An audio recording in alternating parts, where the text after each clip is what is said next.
네, 오늘 학습하실 내용은 19번 내용이죠. 장치관리자. 장치관리자는 어떻게 하느냐? 제어판에 가서 시스템에 가서 장치관리자를 클릭해도 된다라고 되어 있고요. 예, 우리가 이제 그 윈도우 7에서는 시작 버튼 누르면 제어판이라고 있죠. 제어판 누르시고 그 다음에 이쪽에 보면은 하드웨어 소리 그 다음에 시스템 및 보안 여러 가지가 있는데 시스템이라는 곳에 가면 장치관리자 시스템 쪽에 가면 장치관리자라고 있죠. 그렇죠?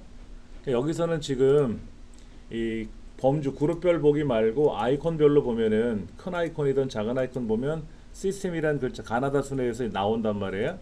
그럼 가셔가지고 여기에서 장치관리자를 클릭하셔도 돼요. 그러니까 지금 아이콘별로 봤을 때 시스템은 이렇게 나오고요. 그 다음에 왼쪽에 장치관리자를 클릭하는 거죠. 이렇게 누르셔도 되고, 아까 그룹별로 봤을 때는 시스템이 보안에 가면 여기에 장치관리자가 바로 있단 말이에요.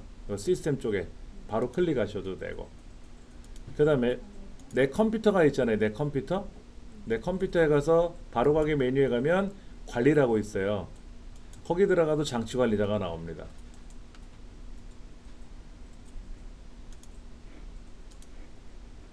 관리자가 이렇게 장치관리자가 나오고요. 이렇게 알 수 없는 장치가 하나 연결됐다고 뜨네요. 그 다음에 내 컴퓨터에 가서 이렇게 보면 내 컴퓨터 아이콘이 있지 않습니까? 이쪽에 있는 드라이브 말고 내 컴퓨터에 가서 오른쪽 버튼 눌러서 관리 들어가셔도 돼요. 장치관리자를 접속하는 방법은 굉장히 많습니다. 굉장히 많아요. 그 다음에 이 장치관리자 역할이 뭐냐 하는 건데, 조금 전에 제가 뭔가를 작업을 했는데 여기에 알 수 없는 장치, 즉 기타 장치라는 게 물음표가 떴어요. 이거는 뭔가 작동이 안 된다는 얘기입니다. 그럼 여러분 댁에 있는 컴퓨터를 장치관리자에 들어가서 봤더니 기타 장치 말고 나머지가 이런 식으로 쫙 펼쳐져 있지 않은 상태로 보여야 돼요. 목록만 보여야 됩니다. 그런데 예를 들어서 어디가 이렇게 펼쳐졌어. 이렇게 펼쳐졌는데 거기에 이렇게 물음표라든지 느낌표라든지 뭐가 찍혀 있으면 뭔가 불안하게 움직인다, 인식이 안 된다, 제대로 작동되지 않는다, 그런 얘기를 하는 겁니다. 그 다음에 이것이 우리 컴퓨터에 연결되어 있는 하드웨어적인 정보들이 연결되어 있는 거예요. 우리 집 대문을 열면 대문 문짝서부터 시작해서 손잡이, 그 다음에 거기에 여러가지 자물통 장치, 베란다, 창문, 이런 우리 집 세간살이들이 보이는 곳이에요. 화장실이 있고, 그 다음에 벽이 있고, 물이 있고, 창틀이 있고, 창문이 있고, 이런 거. 여기서는 보시다시피 모니터가 어떻게 연결되어 있는지, 그 다음에 범용 직렬 버스 컨트롤러라고 되어 있는데 유니버셜 시리얼 버스, 즉 USB입니다. USB 컨트롤러가 이렇게 연결되어 있어요. 이렇게 쭉. 여러분 USB형 키보드, USB형 마우스, USB 메모리 여러 가지를 꽂잖아요. 저는 USB 허브도 연결해 놨는데 이런 것들을 통제하는 장치들이 바로 범용 직렬 버스, 유니버셜 시리얼 버스. 근데 마우스는 어떤 게 연결되어 있는지, 또 디스크 장치, 하드 디스크는 어떤 게 꽂혀 있고, USB 메모리는 어떤 게 꽂혀 있고, DVD는 또 어떤 게 꽂혀 있고, 이런 장치들이 쭉 보이는 곳이에요. 그러니까 여기에 우리 살림살이가 있는 거죠. 내 컴퓨터 살림살이가. 이걸 보실 줄 아셔야 돼요.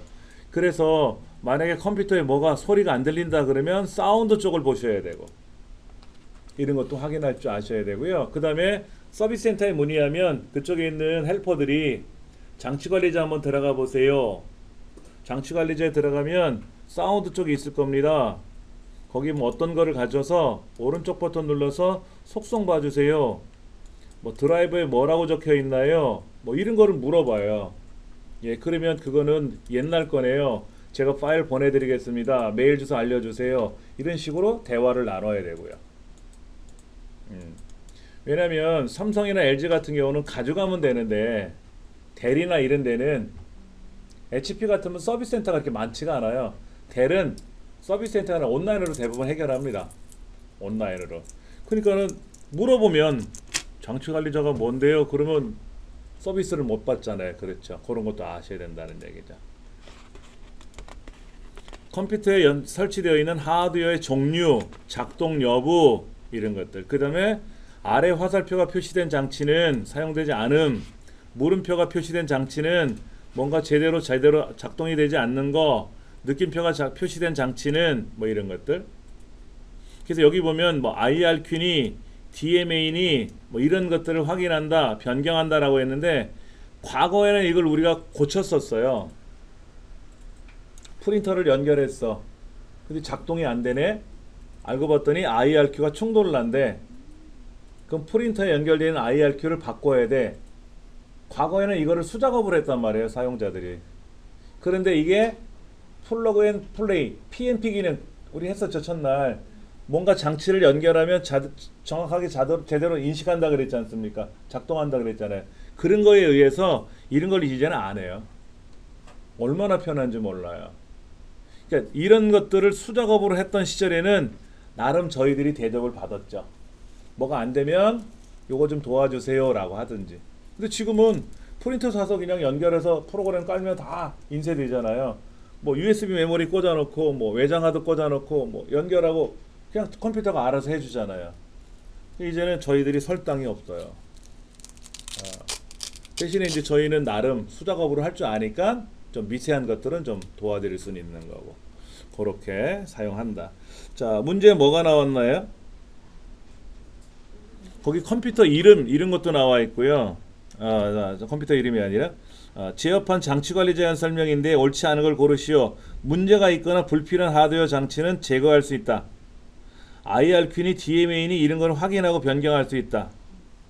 메모리와 가상 메모리의 성능 상태를 확인하고 변경한다. 이거는 시스템에 있는 고급 설정에서 하는 겁니다. 장치 관리자가 아니고요. 여기서 말하는 메모리와 가상 메모리의 성능 상태를 확인하는 거는 당연히 메모리는 뭐예요? 하드웨어죠. 근데 이 장치 관리자는 메모리가 안 뜹니다. 가상 메모리는 뭐냐면 주기억 장치, 즉 실제 메모리, 주기억 장치를 메모리라고 보통 부르는데 이 메모리 용량이 부족하게 되면은 보조기억 장치의 일부를 빌려서 주기억 장치처럼 가상으로 만들어 쓰는 게 가상 메모리예요. 그러다 보니까 주기억 장치와 보조기억 장치가 왔다 갔다 해야 되는 건데 그거는 소프트웨어적으로 움직이거든요. 하드웨어는 별개잖아요, 어차피. 우리 집과 저쪽 창고는 별개잖아요. 근데 그거를 통로를 만들어서 연결시켜 주다 보니까는 장치 관리자는 안 나와요. 그 다음에 노란색 느낌표라든지 하여튼 뭔가 표시된 장치는 불안한 거야. 그만 기억하시면 돼요. 예. 마우스 볼까요? 마우스. 우리 마우스는 왼쪽 버튼, 오른쪽 버튼 돼 있죠? 즉 왼손잡이와 오른손잡이 기준으로 봤을 때 대부분 오른손잡이를 기준으로 마우스가 설정되어 있을 겁니다. 이거는 우리가 나는 왼손잡이인데 그럼 변경하실 수 있죠. 제어판에 가서 장치 하드웨어 가면 마우스라고 있죠. 그렇죠?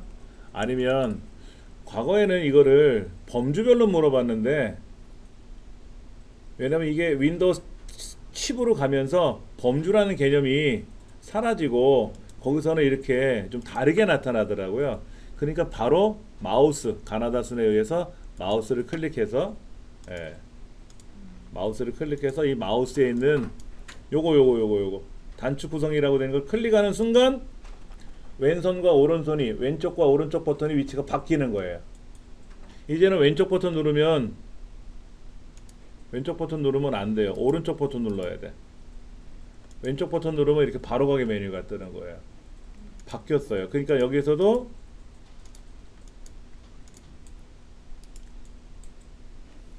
자, 마우스를 불러가지고 요거를 이제 오른손으로 눌러야죠. 오른쪽 버튼 눌러줘야 이제는 다시 또 왼쪽 버튼으로 바뀐 거죠. 그 다음에 더블 클릭 속도라든지 더블 클릭을 좀 빨리 하기를 원한다. 아니면 어르신들은 더블 클릭을 빠르게 못하니까 얘를 느리게 해놔야 딸깍 이래도 더블 클릭으로 인식하게끔 한다든지, 조금 이제 젊은 친구들이나 컴퓨터 잘하시는 분들은 좀 빠르게 해놓으면 따닥 해야만이 더블 클릭으로 인식한다. 뭐 이런 거라든지. 그 다음에 마우스 포인터를 바꾼다든지, 그 다음에 이제 여기 보면 자국 같은 걸 나타나게 할 수 있어요. 이렇게 안 나타난다. 이렇게 마우스 포인터가 광고가 나오면서 그래. 이 자국을 표시해 주면요, 이게 안 나타나네. 마우스 포인터 이렇게 따라다녀요. 이 화살표가 길게 막 나타납니다. 저는 지금 뭐가 오류가 나는 것 같은데 여러분 그렇게 나타나죠? 근데 이거 꼬맹이들 되게 좋아하더라고요. 이거 갖고 막 뺑뺑 돌리고 놀아 하루 종일. 저는 이제 해제할 거고요. 그 다음에 이제 밑에 컨트롤 키를 누르면 포인터 위치 표시하는 건 뭐냐면, 자, 제가 컨트롤 키 누르니까 자, 마우스 위치 보세요. 근데 마우스 위치가 잘 안 보이지, 조그마니까. 그래서 컨트롤 키를 누르면 이렇게 파동 같은 게 나타나서 어딘지 알 수 있게끔 한줌 기능이라든지.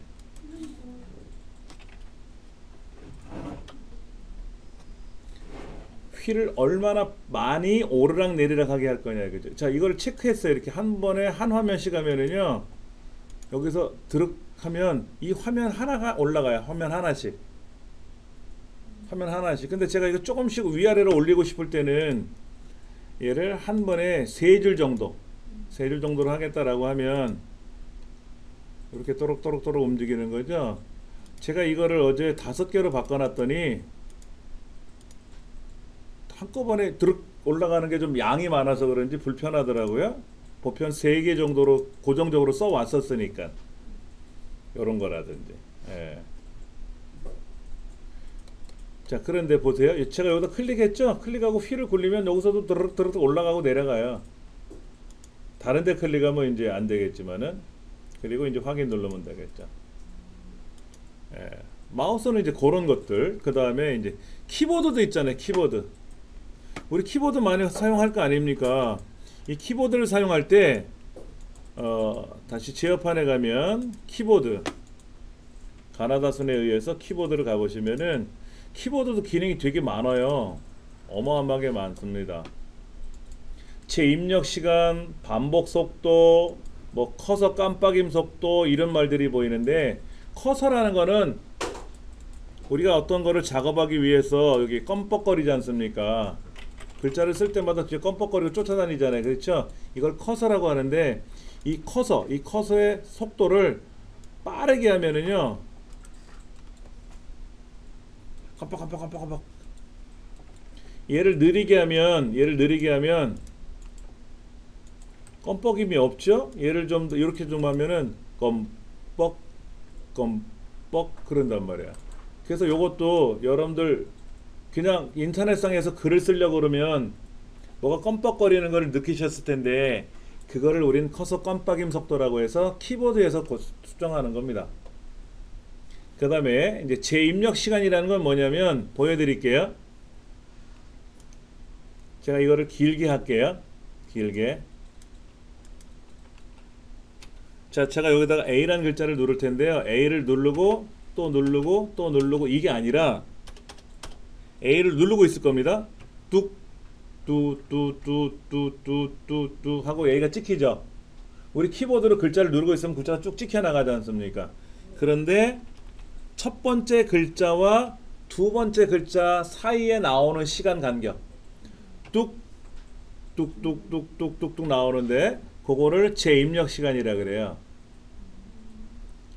자, 얘를 그 다음에 두 번째부터 그 다음부터 나오는 거는 반복 속도라고 하는데, 이걸 빠르게 한번 해볼게요.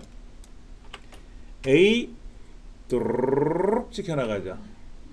얘는 빠르게 했어요. 그러나 재입력 시간은 길게 하다 보니까 이걸 다 빠르게 하면 어떤 일이 발생하는가 보세요. 뚜루룩 쭈룩 찍혀나가죠. 그렇죠? 그러니까 게임하는 사람은 방향키를 누르면 위로 가고 왼쪽으로 가고 가야 되는데, 이게 느리게 돼 있으면 어떻게 될까요? 안 가. 계속 눌러야지. 근데 이걸 빠르게 짧게 해놓으면 어떻게 돼요? 누르고만 있어도 앞으로 쫙 가는 거죠. 이런 걸 할 줄 알아야 되는 거야. 근데 몸이 불편하신 분들은 딸깍 누르고 있던 바람에 글자가 한꺼번에 쫙 찍혀버리면 또 지워야 될 거 아니에요. 그런 분들한테는 얘를 약간 길게 느리게 해줘야 돼.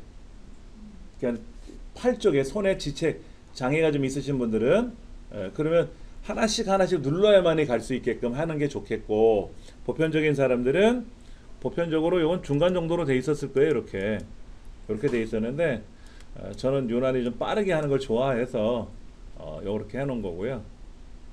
그 키보드는 요 정도, 세 가지예요, 세 가지. 하드웨어는 뭐 시험에 안 나니까. 예.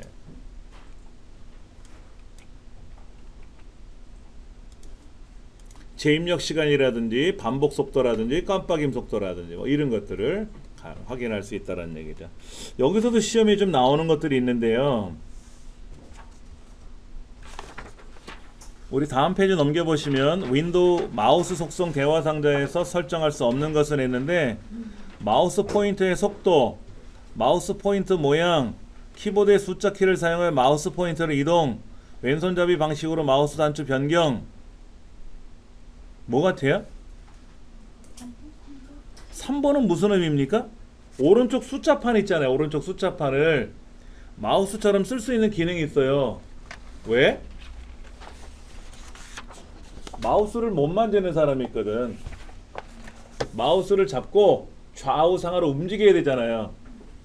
근데 이게 불편해서 이걸 비비질 못하는 거야. 휘둘리질 못하는 거야.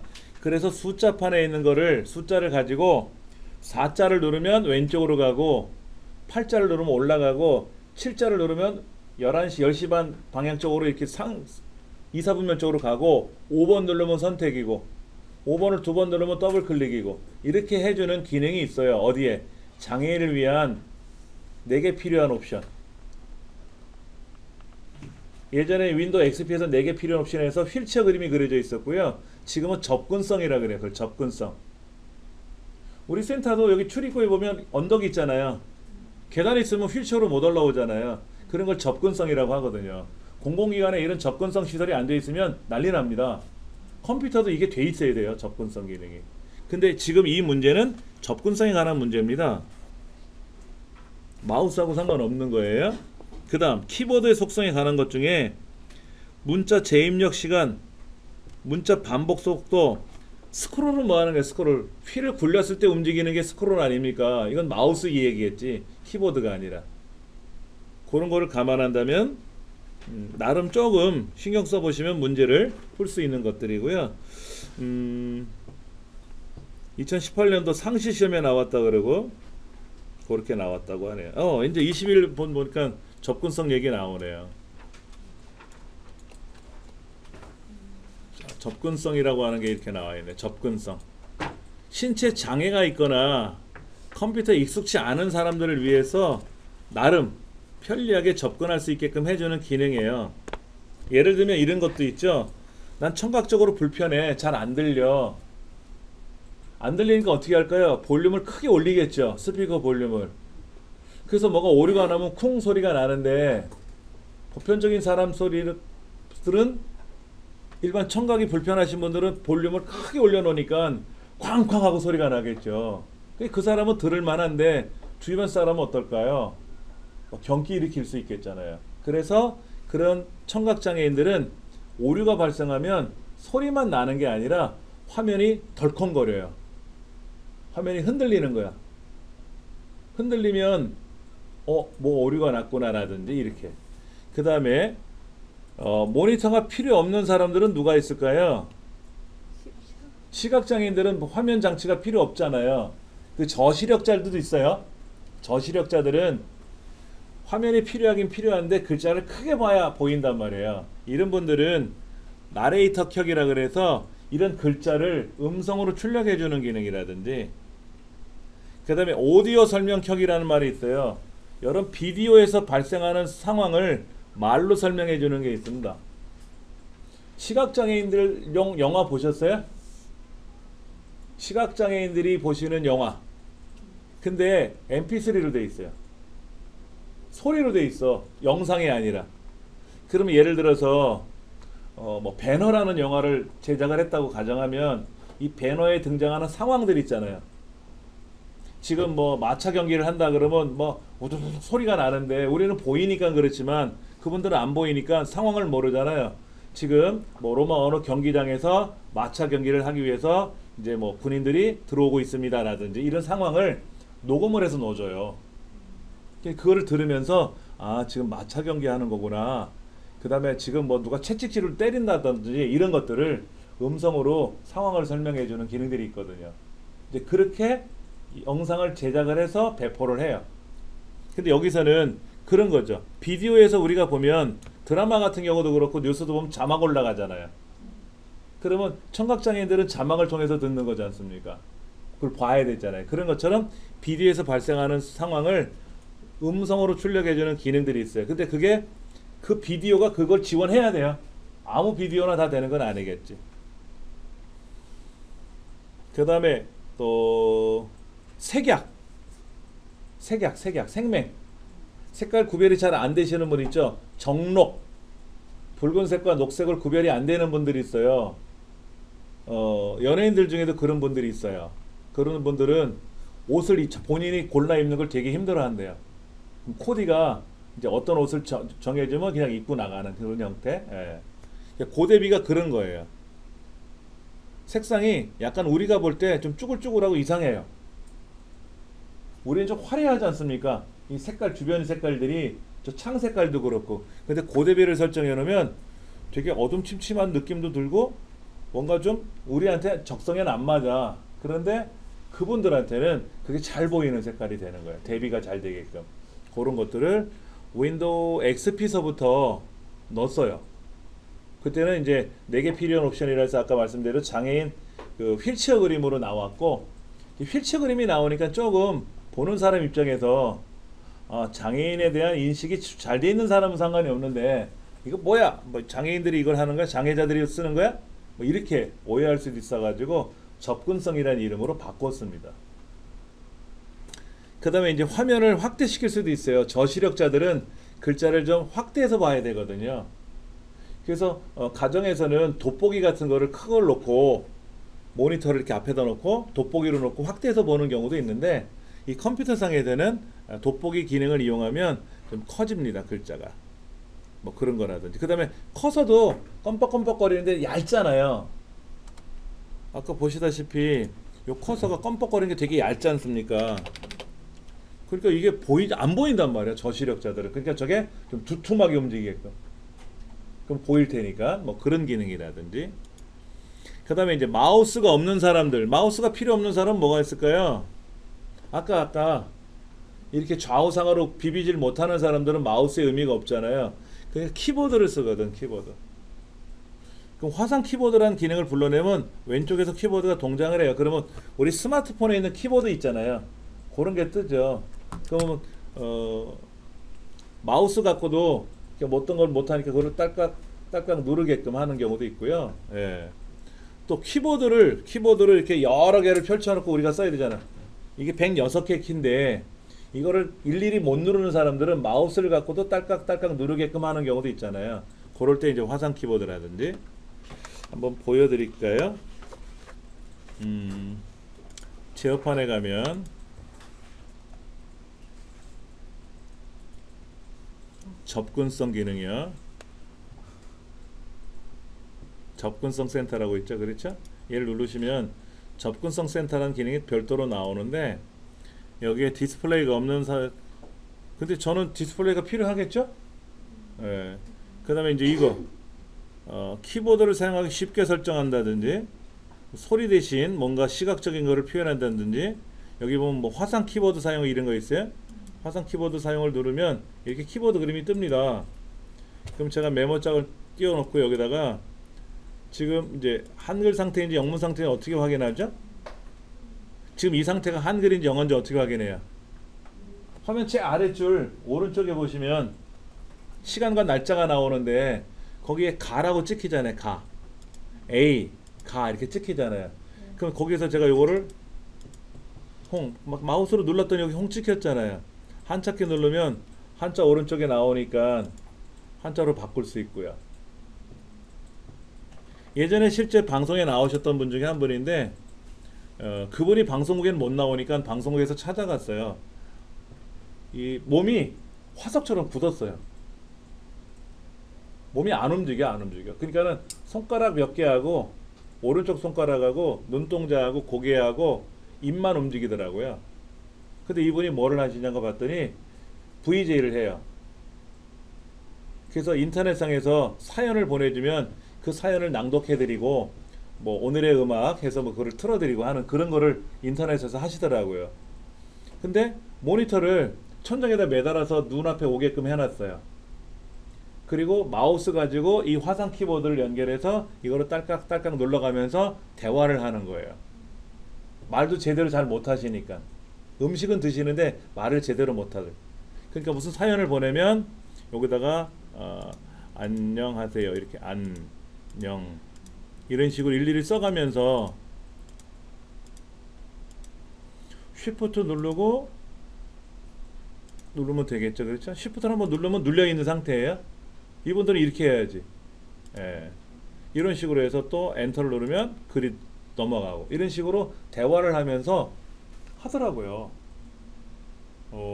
참 우리 멀쩡한 사람보다 훨씬 더 활동을 잘하고 계신 그런 사연을 본 적도 있었어요. 솔직히 존경스럽죠. 이런 것도 기능이 바로 화상 키보드라는 기능인데요.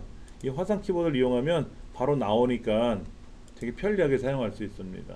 고대비 설정해 놓으면요 안 이뻐요. 고대비 설정하는 게 여기 테마 설정하는 게 있는데요. 왼쪽 Alt 키 누르고 왼쪽 Shift 키 누르고 프린트 스크린 키를 누르면 왼쪽 Alt 왼쪽 Shift 같이 누른 상태에서 그 프린트 스크린 키를 누르면 고대비를 한번 켜볼까요? 이게 잘 보여요? 우리한테는 잘 안 보여. 자, 바탕화면 볼까요? 오. 근데 그분들한테 이게 잘 보인다는 거지. 색약이나 이런 분들한테는, 생명한테는. 그러니까 이 기능을 우리가 이제 보통 사용할 수도 있고요. 그 다음에 컨트롤, Alt, Shift, 프린트 스크린 누르면 다시 원래 형태로. 우리는 이게 낫지. 예, 이런 게 낫고. 그 다음에 그 포커스 영역을 좀 두껍게 만든다든지 뭐 이런 것들이 우리 접근성 기능 중에 있다는 거예요. 다시 한번 좀 볼까요?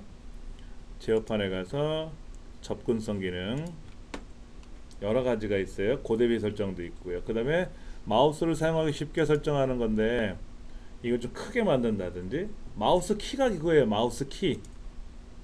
마우스 키가 뭐냐면 아까 방향키 숫자 키 있잖아요. 오른쪽 숫자판을 이용해서 마우스처럼 쓰는 건데 얘를 좀 빠르게 제가 해볼게요. 빠르게. 자, 얘는 이제 마우스니까 손 띄고요. 키보드로 가볼까요? 잠깐만. 아, 여기 위에 키 안 켰네요. 제가 켤게요. 그럼 이제 방향키를 이용해서 이렇게 움직이죠? 오른쪽으로 가죠? 위로 올라가죠? 대각선으로 가죠? 그래서 여기 가서 얘를 해제를 해야 되잖아요. 5번 누르면 해제, 선택, 해제. 그럼 쭉 내려가서 우리한테는 불편할지 몰라도 이거를 사용할 수 있다라는 거죠. 예. 이런 식으로 해서 마우스를 이용해서 사용하지 못하는 경우에는 키보드를 이용해서 마우스처럼 사용할 수 있게끔 하는 그런 기능도 있어요. 그러니까 이제 돈이 많거나 어떤 그런 기술력이 있으시면 뭐 눈동자를 카메라 센서를 달아가지고 내가 눈동자를 이용해서 이렇게 움직이면 거기에 커서가 가거든요. 그러면 꿈뻑거리면 클릭, 꿈뻑꿈뻑하면 더블 클릭 이렇게 하는 기계도 있어요. 근데 비싸잖아요. 그러니까 보편적으로 이런 방식을 갖고 사용한다는 얘기죠. 장애인 분들은 예. 그런 것들이 있어서 나름 컴퓨터를 가지고 쉽게 사용할 수 있는 기능들이 생기더라 이거죠. 그 다음에 여기 보면은 뭐 고정키, 토글키 이런 말도 있죠. 고정키는 뭐고 토글키는 뭘까요? 여러분들 그 양팔이 없으신 분들은 어떻게 키보드를 사용할까요? 저희가 그 장애인들 강의하는 방문 그 강사단들 중에는 실제 장애인들도 많이 계세요. 양팔이 없는 그런 분도 강의를 하러 움직이시더라고요. 근데 이제 부부가 같이 다니시는 경우가 있어요. 양팔이 없으니까 뭔가를 함부로 하기 힘들잖아요. 그래서 강의하는데 부인도 강사예요. 남편도 강사고. 근데 이제 부인 되시는 분은 시각장애인이고 남편 되시는 분은 지체장애인이시고. 근데 어떻게 하는 걸 봤더니 발로 하더라고요. 그분은 남자분은 키보드를 이렇게 내려다 주면 발로 얼마나 잘 치는지 몰라요. 그리고 워드 자격증을 다 땄대요. 새끼발가락이 시프트키 누르는데 깜짝 놀랐어요. 사람 손하고 똑같아요, 발이. 그러니까 선천장애라서 그런지 그게 잘 움직이는 거야. 중도장애는 좀 어렵다고 하시는데. 예. 그런데 이제 그분이 마우스 입에다가 마우스 입이란 마우스 거기다 작대기를 물고 예, 그 이제 붓 같은 걸 물고 그거로 키보드를 누르는 경우가 있더라고요. 발을 함부로 사용하기가 불편하니까. 그럴 때는 어떻게 하냐면 대문자 A를 어떻게 누를까요? 쌍기역 어떻게 눌러요? 쌍기역. 쉬프트하고 기역을 눌러야 되는데 붓대를 두 개 누를 수가 없잖아요. 그때는 고정키를 켜놔야 돼요. 그럼 쉬프트 키 한번 눌렀다 띄면 눌려 있는 겁니다. 타자기도 그런 기능이 있거든요. 그럼 이제 기역을 누르면 쌍기역이 되고 디귿을 누르면 쌍디귿이 되고 다시 쉬프트를 누르면 쉬프트 키가 해제가 된 거고 요런 게 이제 고정키예요. 처음 보셨죠? 이런 기능이 있는지. 예. 그 다음에 토글 키는 뭐냐면 우리 불 켜지는 키가 3개 있잖아요. 뉴메릭 키를 키면 불이 들어오고 불이 꺼지고 하잖아요. 근데 그게 시각적으로 잘 안 보이시는 분들은 모르거든. 그래서 토글 키를 켜면 스피커에서 삑뽁 삑뽁 하고 소리가 들려요. 한번 제가 해봐 드릴게요.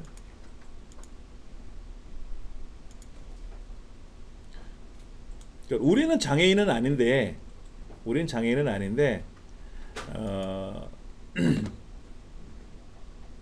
요거 이제 깜빡거리게끔 하는 그런 거고요. 이건 이제 오류가 나면 쿵 하고 소리가 나는데 오류가 났을 때 화면도 같이 등 흔들리게끔. 그러면 시각적으로 좀 보일 수 있겠죠? 예, 그런 거라든지. 토글키 어디 갔어?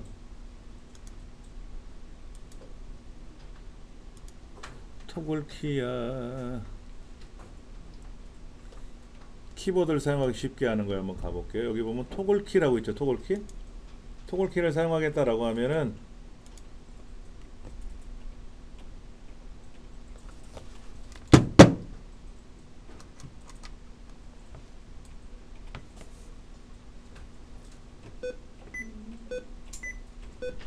꺼진 거, 켜진 거. 대문자 소문자도 켜진 거, 꺼진 거.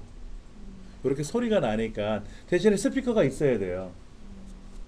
스피커가 없으면 못 듣지, 그렇지. 예. 근데 이제 좀 불편하신 분들은 스피커를 많이 의존해요. 또 시각장애인들은 스피커를 틀어놔야 음성을 읽어주지 않습니까? 그러면 예전에 점자를 손으로 만져가면서 책을 읽었는데 지금은 이렇게 이거를 음성으로 출력해 주니까 키보드를 사용하기 쉽게 설정, 다음 내용을 설정하면 이렇게 기계음이 나오니까 그것도 이제 처음에 어색하지만 듣다 보면 익숙해져요. 그러면 소설이나 이런 거를 파일을 받으면 그거를 출력해주면 소설을 읽어주잖아요, 컴퓨터가. 그럼 스피커 크게 틀어놓고 그냥 왔다 갔다 하면서 다른 일도 하고 할 수가 있다는 얘기죠. 그래서 이런 것도 사용할 수 있고요. 아까 그 고정키 같은 것도 가능하고. 필터키도 있어요. 필터키는 뭐냐면 어떤 거를 사용하다 보면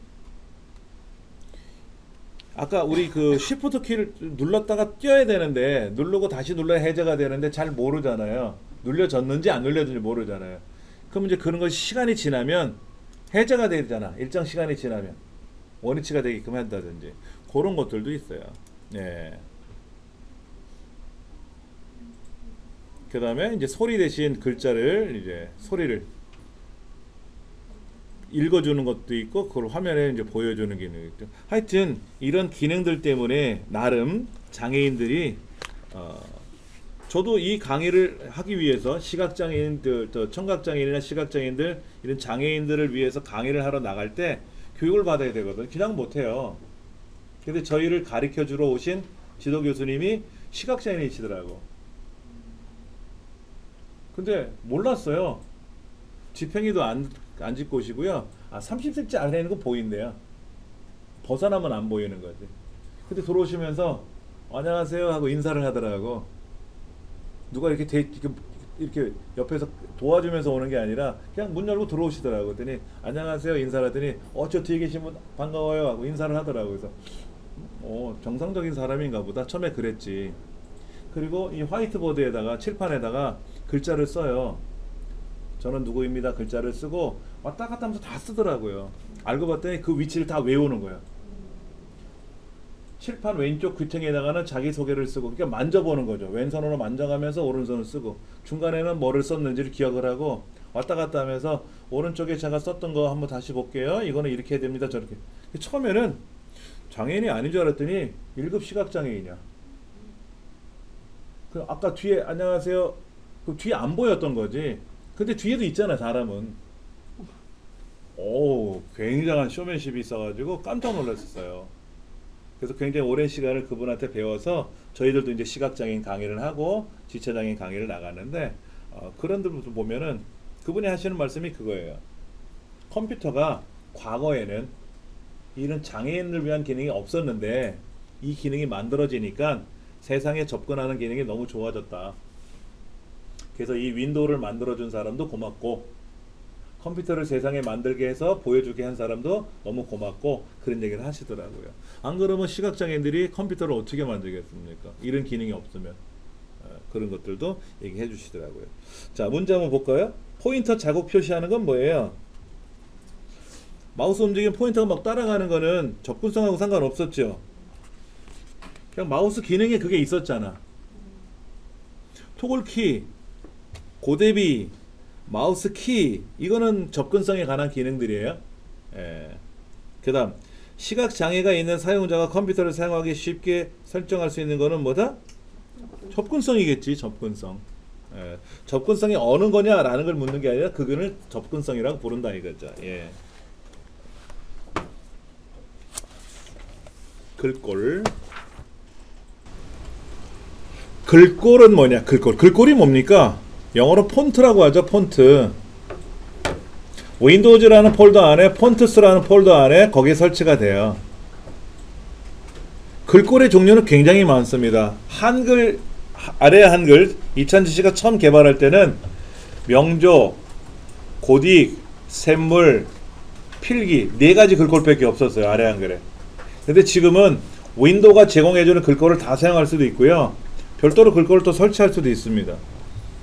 내 컴퓨터 안에 윈도우즈라는 폴더가 있어요. 윈도우즈는 C 드라이브 안에 이 윈도우즈라는 폴더가 있단 말이에요. 어디 갔어? 여기 있네요. 여기 가보면 폰트 여기 있네요. 여기 폰트스. 얘를 열어보면 그 안에 다 글꼴이 있어요. 화면이 바뀝니다. 제어판에 가서 글꼴을 선택하면 이 폰트스라는 폴더로 들어와요. 근데 지금 뭔가 움직이고 있죠? 움직이고 있잖아요. 글꼴을 여기서 보여주려고, 이 컴퓨터 안에 설치된 글꼴을 보여주려고 대기해달라고 하는 거죠. 그러면 여기 있는 글꼴을 뭐 포토샵에서 사용할 수도 있고, 아래 한글에 사용할 수도 있고, 엑셀도 사용할 수가 있고, 다 사용할 수도 있어요. 이거 설치하는 거는 어려운 거는 아닙니다. 지금 아직까지 안 보여주네요. 양이 많아서. 전 개인적으로 한 10만 개 정도, 여기 있네. 전 집에 10만 개 정도 글꼴이 있어요. 우리말 글꼴도 있고, 외국 글꼴도 있고, 뭐 복사한 것도 있고, 야매로 가져온 것도 있는데 다 쓰지는 않고요. 기본적으로 제가 구매한 거라든지 합법적으로 다운로드가 가능한 것들만 사용하는데, 혹시나 몰라서 글꼴은 갖고는 있는데 쓰기가 부담스럽죠. 함부로 썼다는 안 되니까는. 이런 글꼴도 갑돌이체 이런 것도 있네요. 가을 잎채 이런 것도 있고, 피아노채도 있네요. 궁서채 이런 것도 있고요. 그 다음에 여기 뭐 훈민정음채 이런 것도 있고요. 여러 가지가 있어요. 이런 글꼴들을 에이 나 안 쓸래 그럼 어떻게 한다? 오른쪽 눌러서 삭제, 그러면 이 글꼴이 빠지는 겁니다. 그리고 우리 컴퓨터 안에 글꼴들을 우리가 인터넷상에서 가져올 수도 있어요. 네이버에 가면 네이버가 제공해주는 무료 글꼴들이 있습니다. 그리고 저 같은 경우도 유튜브 크리에이터 과정을 강의하다 보면은 이 안에 글꼴들이 필요해 가지고 제가 글꼴을 이렇게 모아 놓은 거예요. 이건 합법적으로. 성동구청에 가면 성동채가 있고요. 뭐 이순신채도 있고요. 포천에 가면 막걸리채라는 것도 있고요. 오성과 한음이라는 분이 포천 출신인가 봐요. 지금 돼지 그 난리친데 포천. 거기에 오성과 한음채도 있고요. 뭐 그 다음에 제주 한라산채도 있고요. 제주도에 가면 그런 글꼴들을 만들어요. 기업이나 단체들이. 그래서 글꼴들을 널리 홍보하죠. 롯데마트채라든지 이런 것들. 되게 많아요. 뭐 야놀자채, 그 다음에 이순신채, 이런 것들을 이렇게 하는 겁니다. 마우스로 블럭 잡아서 오른쪽 눌러서 설치 그러면 설치가 돼요. 책에 뭐라고 써있냐면은 설치할 글꼴의 바로가기 메뉴에서 마우스 오른쪽 누르면 나오는 메뉴에서 설치 그러면 설치가 되고요. 얘를 복사해서 복사, 그리고 아까 그 폰트 글꼴 폴더 있었죠? 거기다 붙여넣기 해도 돼요. 붙여넣기 해도 설치가 됩니다. 그리고 한번 설치한 글꼴은 계속 가는 거예요. 근데 글꼴이 많이 깔려 있으니까 좀 느려지는 느낌은 있더라고요. 기분 탓인지 몰라도. 예. 자, 그 다음에 소리는 이 컴퓨터 내에서 발생하는 시작하는 소리, 끝나는 소리, 예전에 짠짠 그 시작하는 때 나는 소리, 끝날 때 나는 소리, 이런 거 있었죠. 그래서 우리 개그 코너 같은 거 보면 누가 말하고 있는데 종료음 소리가 쫙 나죠. 그러면 너 입 다물어라, 이런 표현으로 쓰기도 하고. 근데 그 개그라고 하는 게 방송에 중학교 2학년 15세를 기준으로 제작한대요. 우리나라 방송들. 그러니까 15세를 기준으로 봤을 때 잘 어울리는 거야. 근데 그런 개그를 만약에 50세가 보면 어떨까요? 어려운 거야. 못 알아듣는 거지. 그렇죠. 예. 근데 제가 어느 날 개그를 보는데 저게 개그인가? 무슨 말 하는 건지? 이런 걸 느낄 때도 있었고요. 대신 아까 그런 컴퓨터 종료음 같은 거는 직업으로 하니까 알아듣죠. 아, 끝나는 소리구나, 이렇게. 예. 근데 모르는 사람은 또 저게 뭐지? 또 이럴 수 있겠죠. 그 다음에 이런 것 저런 것도 다 고칠 수도 있고 하는 거. 아래쪽 문제를 볼까요? 글꼴에 관한 설명이다. 새로운 글꼴을 추가하거나 글꼴을 삭제할 수도 있다. 글꼴은 응용 프로그램에서 다 사용이 가능한데 여기죠. 윈도우즈 안에 폰트스라는 폴더에 설치가 되는 거지, 그 폰트스 아래 프로그램이라는 폴더가 따로 있는 건 아니다. 그 폰트스라는 폴더에 설치된다. 네 번째가 틀린 말이죠. 그 다음에 이제 사용자 계정이 나오는데요. 사용자 계정은 뭡니까? 여러분이 컴퓨터를 켜시면 이 컴퓨터가 누구 거다라는 걸 알아야죠. 그렇죠? 자, 보시면 시작 버튼 누르면 여기에 저는 306 렉처라고 되어 있네. 렉처라. 여러분은 306 대신 뭐 몇 번 이렇게 써 있나요? 네. 그게 사용자 계정이에요. 여긴 단체니까. 그럼 여러분 대개는 뭐라고 돼 있어요? 저는 이정민 훈장이라고 돼 있어요. 그럼 이정민 훈장이 막 아는 거니까. 여기에다가 컴퓨터 한 대를 나 혼자 씁니까? 여러 명이 씁니까? 이 강의실만 해도 여러 사용자가 쓰잖아요. 그런데 똑같은 환경에서 쓰죠. 그러니까 우리가 설정해 놓은 것들이 다른 사람 컴퓨터에도 나타나고, 그 사람들이 보기 싫다고 삭제해버리면 자기는 필요 없어 삭제했지만 우리는 또 필요한데 또 삭제가 되니까 불편하죠. 그래서 계정을 따로따로 만들 수도 있어요. 그럼 컴퓨터를 켜면 계정이 여러 개 있으니까 그 계정에 접속을 해서 들어가는 거죠. 비밀번호를 걸어 놓을 수도 있어요. 자, 계정은 세 가지가 있습니다. 관리자 계정이 하나 있고요, 표준 사용자 계정이 있고요, 또 하나는 게스트, 손님 계정이라는 게 있습니다. 이 책에는 지금 두 가지만 해놓은 것 같은데, 관리자 계정은 뭐냐면 계정을 만들 수도 있고 남이 만든 계정을 삭제해 버릴 수도 있고, 계정의 이름도 변경할 수 있고 사진도 등록할 수도 있고, 이런 것들을 할 수가 있어요. 그리고 프로그램을 설치할 수도 있고 제거할 수도 있고, 프린터 등 이런 하드웨어를 설치할 수도 있고 제거할 수도 있어요. 그러면 꼬맹이들이 컴퓨터를, 요즘은 스마트폰을 많이 쓰지만 스마트폰이 많이 보급되기 전에는 꼬맹이들도 컴퓨터를 많이 썼거든요. 엄마 아빠 컴퓨터를. 엄마 컴퓨터를 하다가 뭔가 게임을 하고 싶으면 얘가 찾아다니면서 게임을 막 설치하거든. 그럼 뭐 컴퓨터를 설치하다가, 프로그램 설치하다가 잘못되면 컴퓨터가 엉망이 되니까 그것도 조심스럽죠. 못하죠. 근데 애들은 겁이 없거든. 그래서 그럴 때는 엄마가 계정을 만들어줄 때 표준 사용자 계정을 만들어주는 겁니다. 그러면 이 사용자가 자기 암호를 로그인해서 바탕화면도 꾸미고 즐겨찾기도 따로따로 만들고 내 문서도 다 따로따로 만드는데 프로그램을 설치하거나 삭제할 수도 없고 하드웨어적인 내용을 변경할 수도 없어요. 자기만의 지분이 있는데 권한은 없는 거야, 나머지는. 그러면 이제 이 아이가 게임을 하고 싶으면 엄마 나 게임 설치 좀 해줘요. 어떤 게임이냐 물어보겠죠. 그러면 이제 엄마가 컴퓨터를 껐다 키면서 엄마 계정, 관리자 계정으로 접속을 해서 그 게임을 설치해 주는 거죠. 그리고 컴퓨터를 다시 로그아웃 한다든지 하면 또시 그 아이의 계정으로, 표준 사용자 계정으로 접속을 해서 게임을 하는 거죠. 근데 그 게임을 제거할 수 있는 권한은 없는 겁니다. 표준 사용자 계정은. 그 다음에 손님 계정이라는 것도 있는데 손님 계정은 아무런 권한이 없어요. 그냥 보는 것만 하는 거야. 그러니까 내가 인터넷 뱅킹을 들어가서 손님 계정으로 인터넷 뱅킹 들어가려면 뭔가 설치하라고 하잖아요. 아무것도 설치가 안 돼요. 그러니까 그런 경우는 관리자 계정을 이용해서 뭔가를 해달라고 해야 되겠지. 그래서 우리 집에 놀러 왔는데, 조카들이 놀러 왔는데 얘네들이 뭔가를 막 한단 말이야, 내 컴퓨터를 가지고. 하지마 이럴 수도 없는 거고. 그럴 때는 손님 계정을 만들어 놓으면 애들이 그거로 접속하겠죠. 비밀번호 없이도 로그인이 되니까. 그럼 인터넷상에서 구경하고, 대신에 내 컴퓨터에 변경되는 사항은 아무것도 없는 거예요. 이렇게 해놔야지 그냥 엄마 아빠 쓰는 거를 조카들 왔다고 해서 이 컴퓨터 사용해 그러면 엉망진창으로 금방 만들어 버립니다. 순식간이에요, 순식간. 예. 그런 계정이라는 게 있고, 그 다음에 여러분들 내 컴퓨터 안에서 자, 요거 PSD라는 파일로 되어 있는데요. 얘를 더블 클릭하면 뭐가 작동될까요? 여기 PDF라는 파일을 더블 클릭하면 뭐가 작동될까요? 요 TXT라는 파일을 더블 클릭하면 PPTX라고 되는 걸 더블 클릭하면 뭐가 작동될까요? 이런 것들이 연결 프로그램이에요. 그러니까 TXT는 더블 클릭하면 메모장이 연결되고요.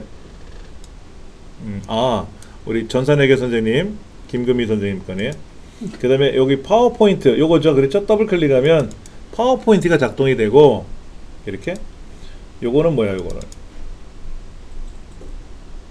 네이버 민데, 이렇게 접속하라고 써있네요. 예, 이런 거. 이거 대소문자 구별합니다. 여기는 대소문자가 없어요. 상관이 없는데 여기는 대소문자 구별해요. 이걸 모르고 이거를 S자 소문자로 쓰면 안 되죠. 예. 그 다음에 여기 보면 뭐 PPT도 있고요. EXE가 그렇다 치더라도 이 JPG를 더블 클릭하면 예, 뭔가 열리겠죠. 그렇죠? 단축키 이런 거. 요런 것들이 바로 뭐다? 연결 프로그램, 기본 프로그램이라고 하는 건데 더블 클릭하면 그때 연결이 되게끔 하는 겁니다. 바꿀 수도 있고요. 연결 프로그램 여기 나왔네요. 자, 다시 다운로드 폴더에 가면 아무것도 없네. 다시 문서. 여기 있는 단축키를, 연축키를 열면 더블 클릭하면 메모장으로 열리는데 이거를 제가 오른쪽 눌러서 연결 프로그램 눌러서 워드패드로 열어라 그러면 이때는 메모장이 아니라 워드패드로 열리는 거예요. 이것도 다 가능하고요. 예. 그런 것들이 보인다. 우리 문제 보면은 아까 그 표준 사용자 계정이라는 문제가 나왔었는데 사용자 자신의 암호를 변경할 수도 있고 마우스 포인터의 모양을 변경할 수 있고 그 다음에 바탕화면도 꾸밀 수가 있고 대신에 프린터 목록에서 제거하는 건 안 되죠. 그런 변경은 안 됩니다. 세 번째가 틀린 말이네요. 여러분 프린터를 얼마나 자주 사용하십니까? 프린터 효과적으로 잘 사용하십니까? 프린터를 잘 사용하지 않는 이유가 두 가지가 있는데, 첫째, 잉크가 출력이 되니까 잉크가 낭비가 되잖아요. 아까워서 못 쓰는 거고, 또 막 아무거나 찍으면 종이가 아까우니까 금전적으로 손해볼 것 같아서 안 쓰는 거예요. 근데 잉크젯 프린터 같은 경우는 잉크가 굳습니다. 안 쓰면. 어느 집은 6개월에 한번 인쇄를 하나 봐. 6개월은 견뎠는지 몰라도 그 다음에 인쇄를 하니까 인쇄가 안 돼. 서비스 센터에 갔더니 안에 막히는 잉크가 굳으니까 그걸 뚫어야 된대요. 비용이 좀 들어가는 거죠. 소비자 과실이니까. 그래서 몇만 원을 주고 또 그걸 뚫습니다. 그래갖고 잉크가 이제 나오는 거예요. 그래서 인쇄를 했는데 또 몇 달 지나서 또 인쇄를 하니까 이제 또 막혔겠죠. 가져갔더니 하는 말이 이제 교체를 해야 됩니다. 프린터 헤드가 망가져서 안 된대. 그러니까 프린터 한 번 인쇄하고 프린터를 바꾸는 현상이 되는 거죠. 가장 좋은 건 프린터는 켜놓으시면 돼요. 켜놓으시면 컴퓨터가 껐다 킬 때마다 프린터를 테스트해요. 잉크를 뿜어가지고 잉크가 굳지 않게끔 해주거든요. 켜놓으시면 돼요. 켜놓으시면 한 달에 한 300원 나와요. 전기요금. 프린터는 전기를 많이 소모되진 않아요. 이렇게 대용량 프린터기는 잉크가 좀 전기요금이 많이 나오겠지만은 그래도 이게 뭐 몇만 원 나오겠습니까? 한 돈 1,000원 나오겠지 한 달에. 그렇게 해서 자주 인쇄를 하셔야 좋은 겁니다. 제어판에 가면 이제 장치관리자 쪽에 이런 프린터가 연결되어 있는 것들이 볼 수 있는데 여러 개 프린터를 하나의 컴퓨터에서 설치할 수도 있고요. 또 한 개 프린터를 나도 쓰고 쟤도 쓰고 다 쓸 수 있게끔 할 수도 있어요. 어떻게 하면 좋을까요? 내가 프린터를 돈이 많아서 프린터를 10개를 사왔어. 삼성 거도 사오고 HP도 사오고 앱손도 사오고 사왔어. 그럼 거기 있는 프로그램을 이용해서 설치하면 내 컴퓨터 안에 프린터가 쫙 여러 개가 설치되겠죠. 그럼 내가 인쇄할 때마다 골라서 인쇄하면 되겠지. 그건 어려운 게 아닌데 한 대의 프린터를 어떻게 설치할 거냐 하는 거죠. 여러 사람이 쓸 수 있게끔. 여기 한번 보시겠어요? 요거 뭐 같아요? 예. 요거 역할이 뭐 같아요? 인터넷선 꽂는 거거든요. 인터넷선. 이 프린터기에 인터넷선을 꽂을 수가 있어요. 그래서 이 인터넷선을 연결해서 어디에? 공유기 뒷면에 허브라고 있어요. 4개 꽂을 수 있는 자리가 있죠. 거기다 연결하면 그 집에 구성되어 있는 모든 컴퓨터들 네트워크로 연결되어 있잖아요. 그렇죠? 다 인쇄가 되는 겁니다. 그러니까는 가정용하고 이런 사무용하고 약간 다른데 이 기업용이나 사무용들은 인터넷선을 꽂아가지고 공유기에다 허브에다 연결해주면 모든 직장 구성원들이 사무실 구성원들이 컴퓨터에다가 프린터를 설치하면 돼요. 프로그램은 CD를 줬으니까 또 인터넷상에 다운로드 받으면 되니까 설치하면 다 작동이 됩니다. 그러니까 프린터를 우리 센터만 해도 한 3대 정도 있을 거예요.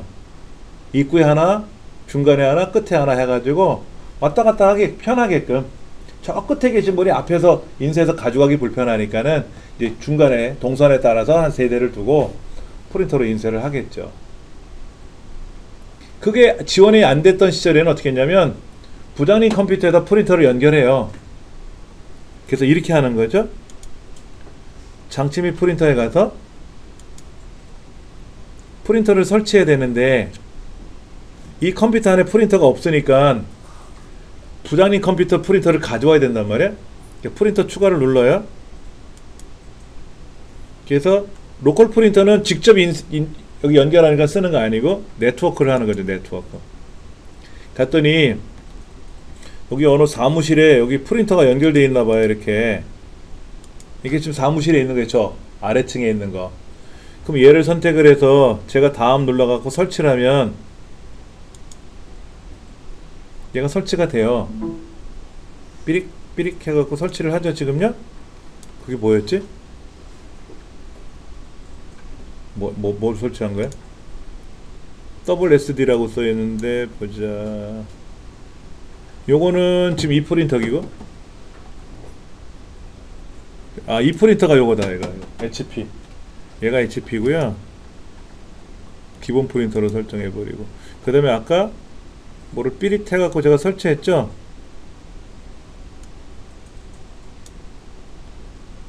그게 어디로 갔대? 다시 프린터 추가. 아까 뭐 나왔던 거였는데 그게 네트워크로 설치가 됐는데, 네트워크로 설치하면 여기 네트워크 표시가 보여야 되는데 안 보인다. 하여튼 그렇게 해서 하나 설치했지 않습니까? 그 부장님 컴퓨터를 연결한 거예요. 그래서 제가 이제 어떤 문서를 인쇄하려고 파일에 가서 인쇄 명령을 걸면 부장님 프린터가 뭐 연결된 게 나올 거 아닙니까? 그러면 이제 얘를 딱 선택해서 인쇄를 누르면 부장님 프린터가 작동이 돼야 되는데 부장님이 끄고 가셨네? 컴퓨터를 끄고 가셨어. 그럼 부장님 컴퓨터를 연결해서 와야 되는 건데 부장님이 컴퓨터를 끄고 가셨으니까 부장님 컴퓨터를 켜야만 인쇄가 되거든요. 키는데 부장님이 들어오시네? 갑자기 나가시다 말고 그럼 뭐라 그럴 거야? 내 거 왜 키냐? 부장님 그게 아니라 인쇄 때문에 하필이면 왜 그때 프린터를 키냐고. 오해 요소가 크죠. 그렇죠. 그런 문제가 생기는 거예요. 저희 집은 어떻게 했냐면 제 컴퓨터 옆에다 설치해 놨으니까 우리 애들이 프린터를 인쇄하려면 제 컴퓨터를 켜야 돼요. 뭐 제 컴퓨터 키는 건 상관이 없죠. 그렇죠. 켜놓고 나서 인쇄를 하고 다시 인쇄가 끝났으면 제 컴퓨터를 꺼줘야 되겠지. 그렇지. 이제 그런 문제가 생기니까는 불편한 거예요. 그래서 지금은 이런 식으로 안 하고 어떻게 하냐면은 아까 그 네트워크 프린터라고 해서 이렇게 공유기를 통해서 연결한다든지 요즘 무선 와이파이로 인쇄도 됩니다. 저는 지금 프린터 선을 꽂아갖고 USB 케이블로 꽂아서 인쇄를 하지만 얘가 와이파이가 세팅되어 있으니까 그냥 제가 여기서 제 사진을 인쇄하고 싶을 때 인쇄 명령을 걸면 저희 집 프린터가 작동을 해서 사진을 인쇄할 수도 있어요. 원격으로도. 그 앱을 까니까. 집에서는 컴퓨터마다 아무데나 가서 인쇄 명령 걸면 와이파이 상에서 인쇄가 되니까 대신에 꺼놓지는 않았죠. 프린터를 꺼놓지는 않았죠. 그렇게 해서 사용하는 방법도 있고. 아까 여기 있었는 것 같은데 어디로 돌아갔다. 이거였나? 일단 삭제할게. 안 쓰는 프린터는 삭제해. 이것도 뭐지?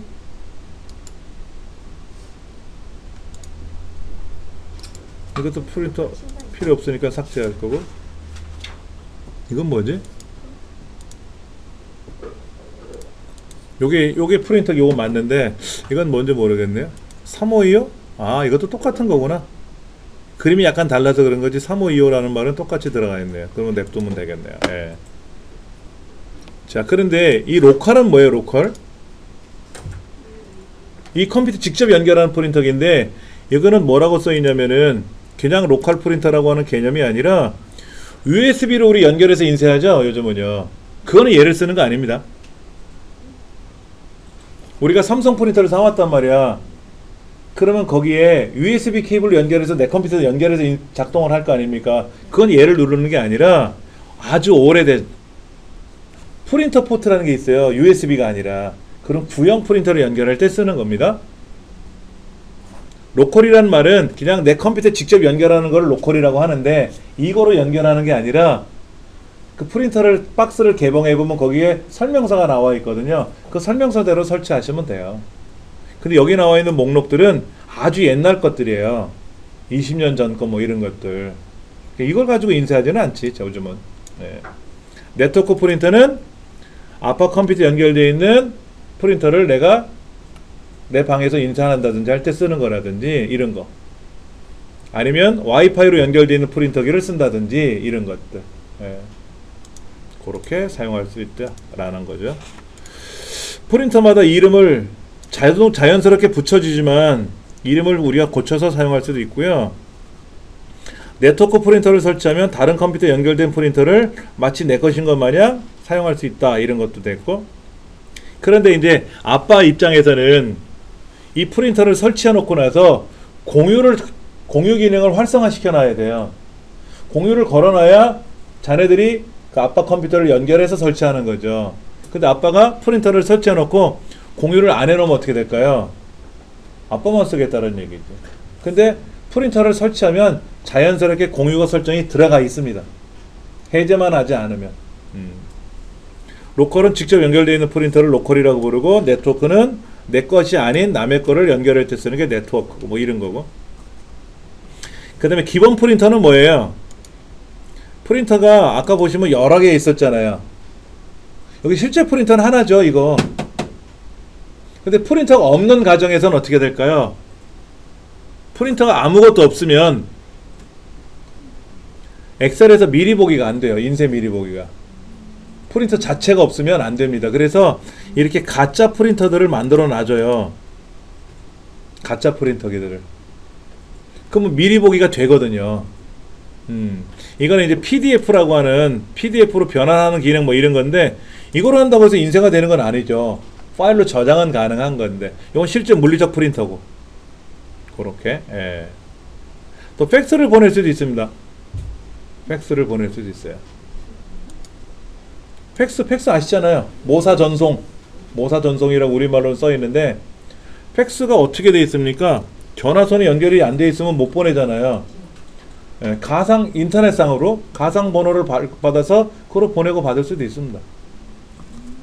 요즘 복합기에는 전화선을 꽂아가지고 바로 팩스를 보내고 받을 수 있는 거. 그거는 컴퓨터로 하는 게 아니라 바로 보내는 거니까 기계에서 상관없고. 그 다음에 한글 2000식 같은 경우에는 저는 팩스를 쓰거든요. 지금 이제 노트북을 쓰니까 팩스를 제가 못 쓰지만은 데스크탑 쓸 때는 팩스 장치를 꽂아놨었어요. 컴퓨터 안에다가. 그럼 거기 전화선이 물려 있으니까 언제든지 아래 한글에서 제가 팩스를 보내면 제 전화선을 타고 팩스가 갑니다. 그리고 누가 팩스를 보내면 제가 제 컴퓨터로 팩스를 수신할 수도 있고요. 윈도우에 그런 기능은 다 있어요. 기본 프린터기는요, 네트워크 프린터든 로컬 프린터든 상관없이 하나만. 그래서 왼쪽에 보면 이렇게 기본 프린터기는 이렇게 체크되어 있어요. 만약 얘를 기본으로 바꾸면 이렇게 되어 있는 거죠. 그럼 이게 무슨 의미냐? 제가 인쇄 명령을 걸어서 그냥 엔터를 딱 누르면 여기 기본이잖아요. 얘로 작동되는 거죠. 고르면 되지. 아, 나 이거로 인쇄할까? 고르면 되는데 고르지 않고 엔터를 쳐버리면 기본 프린터로 바로 작동이 된다. 이런 얘기입니다. 그러니까는 여기 사무실 이 코너는 레이저 프린터 중에서 흑백을 많이 인쇄하는 거야. 이 자리는 흑백 인쇄를 많이 해. 또 중간에 있는 직장 직원들 컴퓨터 그 자리에는 칼라 인쇄를 많이 해. 그러면 그 컴퓨터에는 레이저 흑백도 있고 칼라도 있고 종류별로 설치가 돼 있을 거 아닙니까? 그런데 칼라로 세팅되어 있는데 매번 흑백으로 인쇄하려면 귀찮잖아요. 그러니까 그 컴퓨터는 흑백을 기본으로 해놓으면 되지. 칼라를 많이 쓰는 컴퓨터는 칼라를 기본으로 하면 되고, 어차피 칼라를 쓰다가 흑백으로 바꾸려면 흑백으로 바꾸면 되고, 흑백 쓴 사람이 칼라를 바꾸려면 바꿔놓고 인쇄하면 되는 거니까는. 그래서 인쇄하기 수월하라고 만든 게 기본 프린터라는 기능입니다. 다른 거는 아니에요. 오로지 하나만 합니다. 두 개를 기본으로 만들 수는 없어요. 한 가지만. 이 여러 개 중에 한 가지만 사용하는 겁니다. 네트워크 프린터도 로컬 프린터뿐만 아니라 네트워크 프린터도 기본 프린터로 설정할 수 있어요. 당연히 직장에서는 로컬 프린터를 거의 안 쓰잖아요. 네트워크 프린터로 연결해 쓰는 거 아닙니까? 공유기만 끄지 않으면, 허브만 안 끄면 다 작동되는 거잖아요. 그러니까 당연히 기본 프린터가 될 수 있다는 얘기죠. 문제. 프린터 설치에 관한 문제이다. 설명이 옳지 않은 것. 개별적으로 이름을 붙여 설치할 수 있다. 프린터 아이콘을 선택한 후 기본 프린터로 설정할 수 있다. 기본 프린터는 오직 프린터 개수는 16대까지 아니야. 100대도 설치할 수 있어. 그 100대를 설치하려면 USB를 꽂을 데가 없잖아요. 여러분 뒷면에 프린터기 연결하는 USB 단자가 몇 개 있습니까? 여러분 되게 우리 강의실 컴퓨터는 한 6개 될 거예요. 그 프린터 20개를 어떻게 설치해? USB 허브가 있잖아. 허브. 이렇게 USB를 여러 개 연결한 허브가 있어요. 저는 제가 허브를 써서 20 몇 개까지 연결을 쓸 수 있어요. USB 메모리를 20개를 꽂아 놓고 복사해서 붙여넣기를 20번 하면 동시에 20개가 복사가 되는 거죠. 그럼 허브를 쓰면 100대도 쓸 수 있고 1000대도 쓸 수 있겠지. 예. 그러니까는 네 번째 개수가 틀린 말이에요. 제한이 없는데. 인쇄 기능. 기본 프린터는 특정 프린터를 지정하지 않는 경우 자동으로 인쇄 작업이 바로 이루어질 수 있게끔 하는 기능이다라는 얘기죠. 그건 맞는 말이고. 기본 프린터를 변경할 수 있다? 오케이. 기본 프린터는 기초 프린터로 삭제될 수 없다? 다 삭제하면 기본 프린터가 다 사라지죠. 근데 이제 최초에 설치가 되면 하나밖에 없으니까 걔가 자동으로 기본 프린터가 되는 거고, 이제 두 번째 설치한 프린터를 가만두면 되는데 걔를 기본으로 바꾸면 첫 번째에서 두 번째로 바뀌는 거고, 그 다음에 있는데 없다고 했으니까 세 번째가 틀린 말이죠. 그렇죠? 기본 프린터에 관한 설명이다. 세 번째. 해당 프린터 아이콘에 체크 표시가 되어 있다. 기본 프린터 한 대만 지정할 수 있다. 이거 맞는 말이에요. 그 다음에 네트워크상에 연결된 프린터도 기본 프린터로 지정할 수 있다고 아까 책에 있었죠? 네 번째가 틀린 말이네요. 네. 그 다음에 시험에 잘 나오는 용어가 나왔네요. 바로 스플링이라고 하는 단어인데요. 이 스플은 SPOOL입니다. SPOO만 나왔는데 SPOOL 스플이라고 읽어요. 이거는 합성어예요. 여러분들 우리가 사용하는 장치 중에서 프린터, 모니터, 그 다음에 키보드, 마우스, 그 다음에 USB 메모리 이런 장치들이 있잖아요. 이 장치 중에서 가장 빠른 장치는 뭐죠? CPU. 우리 머리, 뇌. 가장 느린 거는 프린터. 키보드가 제일 느리겠다. 입력하는 사람에 따라 달라질 수 있겠지만 여러분 이 키보드를 1분에 막 1000타씩 입력할 수 있어요? 1분에 1000타씩? 타도 잘 치는 사람은 2000타도 쳐요. 2000타도 쳐. 그럼 프린터가 1분에 2000자를 인쇄할 수 있을까? 프린터기 중에는요, 빠른 애들은 1분에 60장씩 찍어요. 1초 한 장씩 나와요, 1초에. 제가 쓰는 프린터는 1분에 38장 나와요, 인쇄가. 되게 빠른 거죠, 그렇죠? 그러면 생각해 보세요. 이 내용. 이거. 이 양이 지금 50페이지가 넘는 분량인데, 얘를 제가 다른 이름으로 저장하면, 여기다 이렇게 저장을 하면, 벌써 됐네? 벌써 됐잖아. 그럼 이거를 만약에 인쇄 명령을 걸면 인쇄 딱 누르면 탁 인쇄가 바로 50장이 촥 나와요? 한참 걸리지. 한참 걸릴 거 아닙니까? 이게 문제라. 무슨 문제냐면은 일반적으로 우리가 명령을 걸었는데 그 명령을 수행을 하고 보고를 해요, 컴퓨터는. 자, 인쇄 명령을 걸면 프린터기가 인쇄를 다 했잖아요. 그 마지막에 인쇄 다 됐습니다 라고 보고를 해요. 그래야 그 작업이 끝났기 때문에 다른 명령을 또 걸 수가 있어요. 무슨 얘기인지 아시겠습니까? 인쇄 명령을 걸면 프린터기가 보고를 한다고. 그때 인쇄가 다 끝났어요 라고 보고를 받아야 컴퓨터는 다른 명령을 건다고. 근데 얘 인쇄 걸면 어떻게 돼요? 한참 있다 인쇄 다 마무리될 거 아닙니까? 몇 시간 할 거 아니에요. 하다못해 5분 10분 할 거 아닙니까? 그동안 컴퓨터 못 움직인다는 얘기죠. 그러면 내가 인쇄 걸어놓고 밥 먹으러 가는 것도 아니고 다른 작업을 해야 되는데, 인쇄 명령 때문에 막혀버리면 답답한 거 아닙니까? 그래서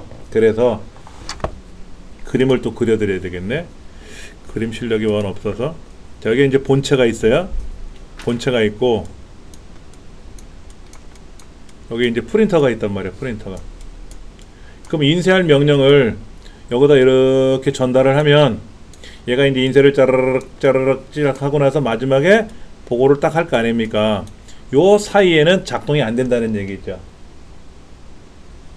그러니까 본체 입장에서는 뿔딱지가 나. 그래서 야, 그러지 말고 이렇게 인쇄하면 힘드니까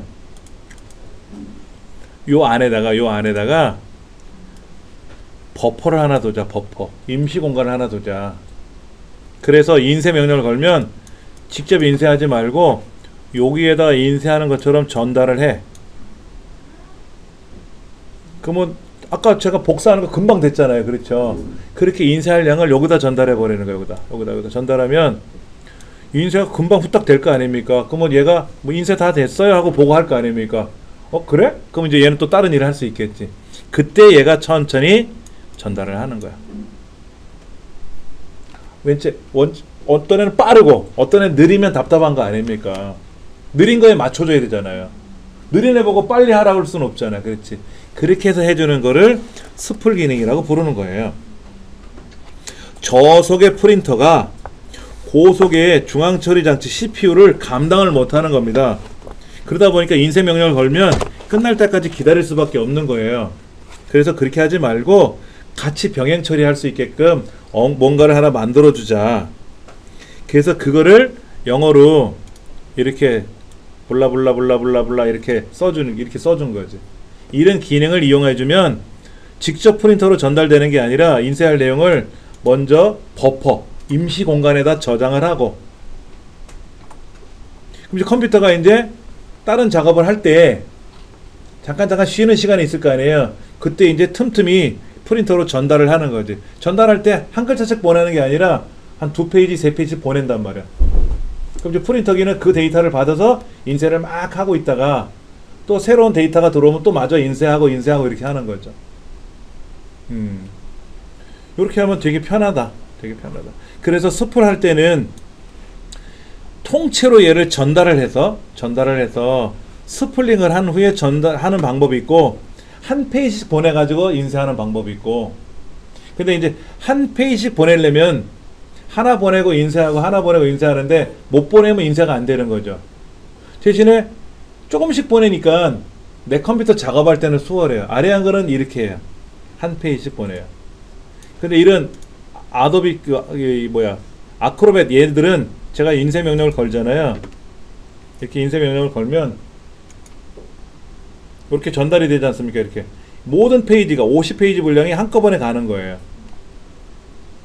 이 사이에는 못 움직이잖아. 이게 전달되기 전까지는 안 움직이는 거예요. 그래서 계속 보내는 중이죠. 50페이지 분량을 계속 보내는 중이야.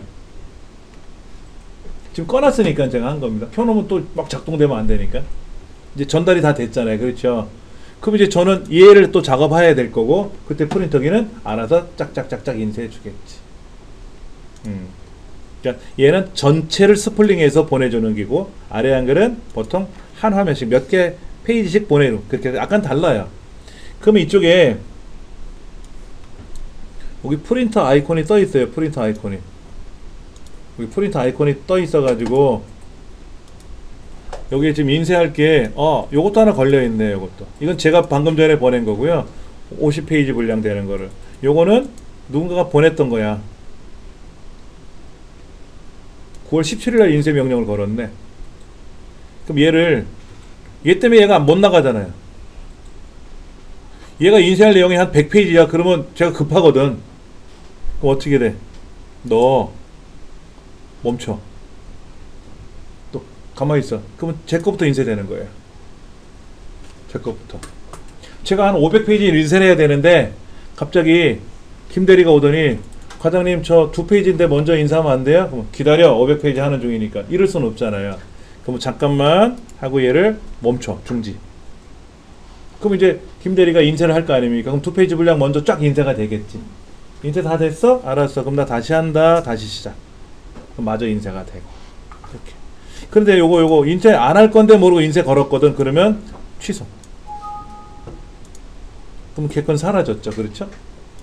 그 다음에 요것도 인쇄하면 안 되잖아요. 지금 연습한 거니까 삭제, 취소. 그럼 이제 이 컴퓨터 프린터기 안에는 인쇄 전달받은 내용이 다 사라진 거죠. 아까 그거를 켜 있는 상태에서 아무리 컴퓨터를 껐다 켜더라도 얘한테 남아 있어요. 왜냐면 프린터기도 저장 공간이 있거든. 그러니까 불필요한 내용은 인쇄해서 삭제를 해버려야 돼요. 방법이 없어요. 그렇게 해주면 된다. 자, 아무래도 스풀을 설정하면 50페이지 분량을 인쇄하는데 5분이면 되는 거를 스풀을 설정해 놓으면 6분이 걸릴 수는 있어요. 그러나 지금 인쇄할 양이 한 500페이지 분량에, 그러면 1시간 인쇄를 해야 되는데 그동안 멈춰 있을 수 없으니까 스풀을 설정해 놓고 인쇄는 인쇄대로 하고 나는 나대로 일을 해야 되잖아요. 그게 효율성이 올라가야지. 이 기본으로 돼 있어요. 우리가 걱정할 필요는 없습니다. 과거에 윈도우 98 뭐 이런 거는 스풀을 설정이 안 되어 있기 때문에 내가 해줘야 되는데, 윈도우 XP, 윈도우 7, 윈도우 10들은 프린터를 설치하면 자동으로 스풀 기능으로 되어 있습니다. 그러니까 우리가 손댈 필요는 없어요. 인쇄 걸면 되죠. 인쇄 걸면 되니까 걱정 안 하셔도 되고, 그런 것만 아시면 될 것 같고, 취소할 수도 있고 중지해서 할 수도 있고. 그 다음에 이제 프린터가 여러 대가 연결되어 있으면 A라는 파일은 컬러 프린터로 인쇄하고 B라는 파일은 흑백 프린터로 인쇄하고 다 가능하죠. 인쇄할 때 프린터 목록을 선택해주면 되니까는. 예. 1번 문제 볼까요? 프린터 스풀 관한 기능. 스풀이 뭐라 그랬죠? 빠른 거와 느린 거에 대한 중간자 역할을 해서 효율성을 높이기 위한 기능이라 그랬죠? 프린터가 인쇄 중이라도 다른 응용 프로그램을 실행할 수 있다라고 되어 있고. 자, 용지 방향을 변경할 수 있을까요? 가로 이렇게 세로로 인쇄해야 되는 거를 모르고 가로로 인쇄한 거야. 이건 취소하고, 자 보세요. 제가 얘를 인쇄할 때 용지를 지금 세로로 돼 있잖아요. 세로를 얘를 가로로 바꾸는 게 있나 볼까요? 여기는 지금 그게 여기 있다. 가로로 바꾸면 가로로가 될 거 아닙니까? 모르고 이렇게 인쇄를 걸은 거야. 그럼 이대로 가는 거예요. 중간에 이걸 못 바꿉니다. 중간에 인쇄 잘못됐다 하면 취소하고, 인쇄하던 거 취소하고 다시 얘를 세로로 바꿔놓고 다시 인쇄를 해야지, 가로 인쇄, 세로 인쇄를 아까 그 프린터 관리자 모드에 가서 변경할 수는 없다 이거지. 내가 5장 인쇄를 해야 되는데 모르고 10장을 인쇄했어. 줄일 수가 있다? 다시 취소를 하고 해야 돼. 5장 인쇄해야 되는데 모르고 1장만 인쇄했어. 그러면 4번 더 인쇄하면 되고, 4장 더. 이렇게 해서 수작업을 해야 하는 거지, 내가 알아서 거기에 들어가서 변경할 수는 없다. 일시중지, 계속, 취소 이런 건 가능하다. 그 다음 2번 문제. 장치 및 프린터에서 할 수 있는 기능이 옳지 않은 것. 프린터를 추가하거나 삭제할 수 있다. 인쇄 중인 문서를 일시 중지시킬 수 있다. 인쇄 대기 중인 문서만 삭제, 아니죠. 대기 중인 건 아니죠. 인쇄하고 있는 것도 취소할 수가 있어요. 삭제할 수가 있어. 모르고 인쇄를 하면 끝까지 지켜봐야 되냐고. 안 되잖아. 그러니까 저는 모르고 인쇄를 잘못 누르면 프린터가 막 찍힐 거 아닙니까? 그때 제일 먼저 하는 일은 종이 카세트에 있는 종이를 빼요. 그럼 이제 종이가 들어가야 인쇄가 되는데 종이가 못 들어가니까 프린터가 삑삑 거릴 거란 말이에요. 그러면 프린터기에서 취소 그러면 인쇄가 거부당하는 거죠. 또 컴퓨터에서도 취소를 눌러야 되고. 그런 것들이 보이더라는 거죠. 25번 나와 있는 내용은요, 다음 시간에 설명을 해야 될 것 같고요. 이 유지보수 쪽에서도 시험이 많이 나왔어요. 그렇죠? 한번 쭉 좀 넘겨볼게요. 그 시스템 최적화라든지 TCP/IP라든지 이제 이쪽으로 넘어가면 또 통신 쪽이에요. 통신 쪽이 좀 나오고 나서 그 다음에 이제 컴퓨터 역사라든지 뭐 컴퓨터에 대한 회로라든지 이런 것들이 나오는데, 그나마 지금 배우시는 거는 실제 물건이 있으니까 프린터도 볼 수 있고 해서 좋은데, 이제 뒤로 넘어가면 뭐 봤어야 알지? 저는 봤으니까 오랜 세월을 이거를 생업으로 유지하다 보니까 이런 물건들을 봤잖아요. 근데 처음 접하시는 분들은 이게 뭐야? 그냥 무조건 외워야 돼. 그래서 제가 사진들 같은 걸 보여드릴 겁니다. 그 연관된 정보들이 있으면 보여드리는데, 아무래도 처음 접하시니까 헷갈리시죠? 그게 자주 보는 수밖에 없다라는 얘기. 자주 보시는 수밖에. 예. 오늘 수업은 여기까지 하고요. 쉬는 시간 갖고 나서 엑셀 실습 들어가겠습니다. 감사합니다.